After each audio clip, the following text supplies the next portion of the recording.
Now we have a special speaker tonight, my friend and colleague from Brit Shalom, Cantor Levine, on this special Shabbat evening.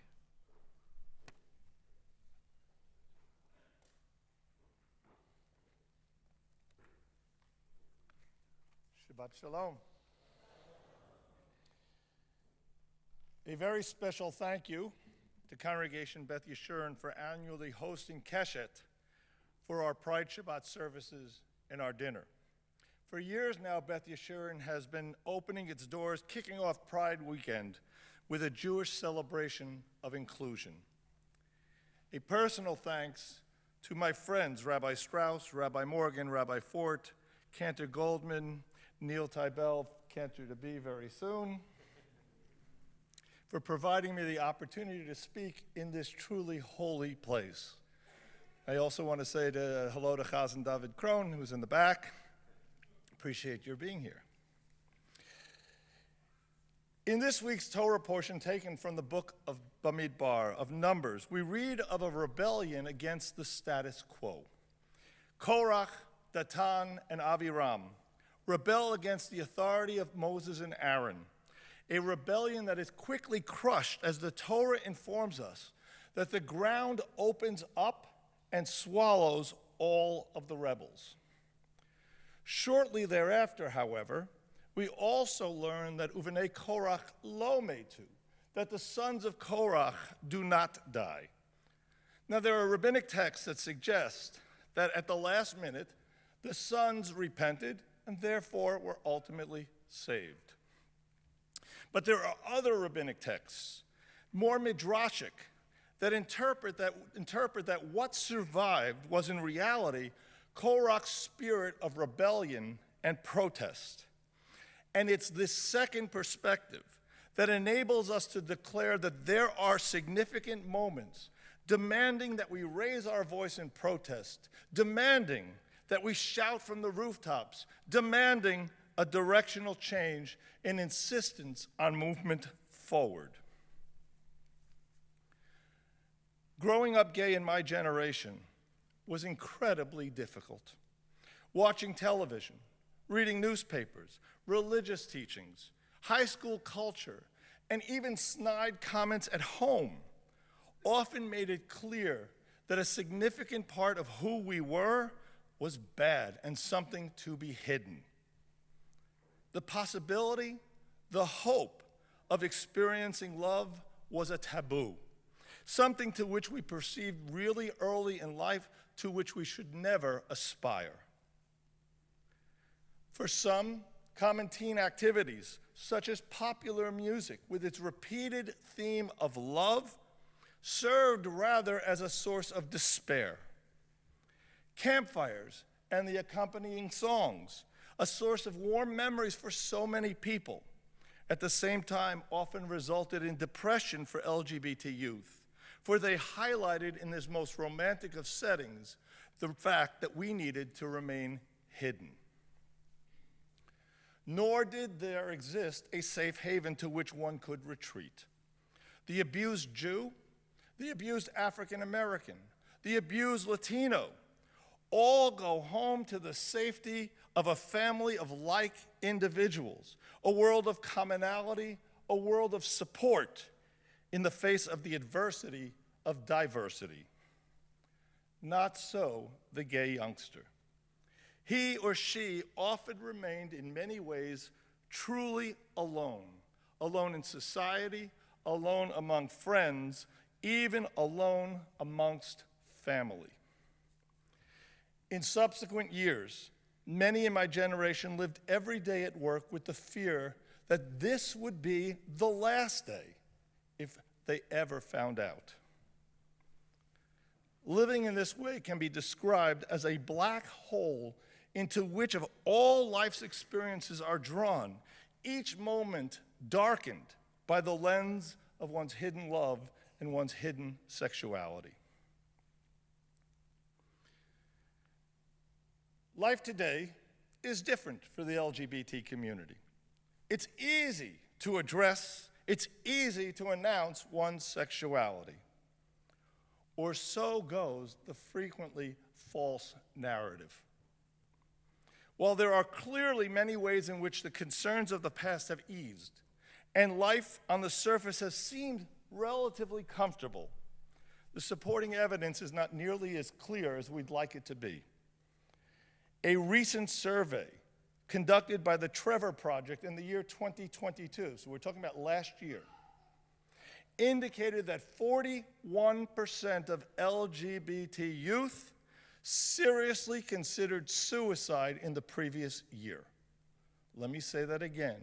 In the year 2021, 41% of LGBT youth considered taking their own lives. Today, we are further confronted by state and local laws banning teaching in schools about gender identity, and this simply exacerbates what is often an already fragile self-image. Florida's Don't Say Gay law, under the guise of protecting a parent's right to raise a child as they see fit, now extended just 1 month ago through 8th grade, and it conveys the message that LGBT youth should neither be seen nor heard. And the Texas State Senate has topped that. They've gone a step further, passing a bill banning discussion of sexual orientation through 12th grade, all the way through high school. And I'm boggled, my mind is boggled. While in Florida, the law ostensibly intends to protect the parents' rights, that's the argument. Ironically, in Texas, laws are being considered to punish parents who express their rights by supporting trans children. So who's really being protected here? And far, far, far more importantly, at what cost to a demographic of youth already struggling with an unchosen identity of despised other? In a world in which loneliness has become epidemic, kal v'chomer, all the more so for those who cannot be or even speak of who they really are, not with their friends, not with their parents, not with their siblings, not with their communities. The Trevor Project study revealed a series of other very concerning findings. 56% of LGBT youth who in the previous year wanted to get mental health care ultimately had no access. Fewer than 40% of LGBT youth reported that their home was a place of affirmation. A majority of LGBT youth reported that in the previous year they had been verbally harassed, and 25% reported being physically harassed. My friends, the physical threat is escalating. A little over 2 weeks ago, we're talking about this month, 2 weeks ago, Target announced out of fear for its employees that it would remove all pride-related items from its shelf in response to the threat of physical violence issued by white supremacy groups. And last week, the National Human Rights Campaign declared a national state of emergency for LGBT people. Following an unprecedented wave of hate legislation, 417 issues of legislation have already been proposed in the year 2023, and with the promise of hate as a flashpoint for the 2024 election, violence continues to escalate, forcing families to uproot and to flee their homes in search of safety. My friends, these are liminal moments. These are moments when a Korach-like rebellion becomes a clarion call. These are times that Korach's rebellious spirit must lead us to fight, to demand a safe and welcoming pathward forward. Because as Jews, we learned in the last century that we cannot sit quietly, that we cannot be led to an emotional or even a physical slaughterhouse.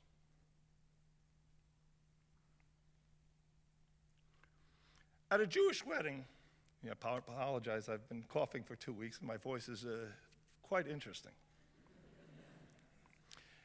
At a Jewish wedding, we break a glass at the conclusion of the chuppah ceremony.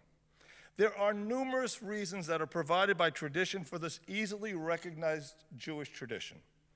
I'd like to cite two for you here. First, at the moment of our greatest joy, we stand next to the person with whom we pray to spend the rest of our lives. We pause and we identify with Jewish history. We commemorate the suffering of our ancestors over the centuries, and we contextualize our private joy into the national story. Secondly, the broken glass symbolizes that we continue to live in a broken, unredeemed society, and that the couple and the family they hope to build have a responsibility to play a role in the attempt at creating a wholeness. Both of these midrashim should vociferously echo for us tonight. They should underscore our celebration of pride.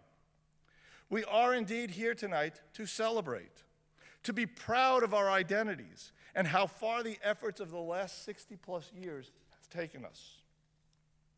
Celebrate, yes. Celebrate with full hearts of joy and pride. Celebrate, yes. Celebrate all the achievements and the distance from medieval values traversed over the last half-century. Celebrate, yes. Celebrate that we are gathered here in an enlightened Jewish institution among a myriad of enlightened Jewish institutions who recognize that we're not asking for special rights and special privileges, simply to live like all others, not to be strangers in a strange land, but simply a part of the fabric of a holy nation, be that Jewish or American. But in our moment of great joy, remember the broken glass. Remember the great sufferings of generations past who have paved the way for the possibility that we can sit here tonight as a united Jewish community for Shabbat services and dinner. And remember that the world remains very broken. It remains unredeemed. Remember that we have yet to enter the promised land and that we have the responsibility to be part of the striving for wholeness. Let us fully embrace both joy and responsibility. Kol sason v'kol simcha yishama. May it be God's will that we will be yet able to enter the promised land with song and with joy. Ken Yehi Ratzon, Shabbat Shalom.